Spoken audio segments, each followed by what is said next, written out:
Научниците од САД и Европа интензивно трагаат по генетска причина за Алцхајмеровата болест. Истражувањето утврдија 5 гени што веќе беа поврзани со болеста, а открија и 5 нови. Неврологот Стивен Снајдер од Националниот институт за здравје вели: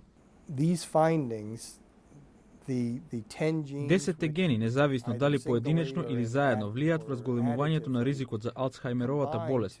Говорат дека има значителна генетска компонента во болест. Преку наодите на истражувањата, научниците се надеваат да развијат лекови за забавување или спречување на болеста. Некои од нив прогнозираат дека ќе бидат потребни најмалку 15 години тоа да стане реалност. Напредокот во науката е бавен и методолошки.